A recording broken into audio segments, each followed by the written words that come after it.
അത് ഇവിടെ ആക്കി ഒരു ലോട്ട് തരാം. ബാക്കി ഞാൻ റെഡിയാക്കി പിന്നെ അങ്ങോട്ട് പോയാൽ മതി. അത് ഇവിടെ ആക്കി ഒരു ലോട്ട് തരാം.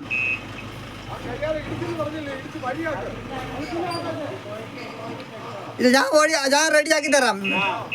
ഇവിടെ ഇങ്ങോട്ട് ലോഡ് ആക്കിയിട്ട് പോകും.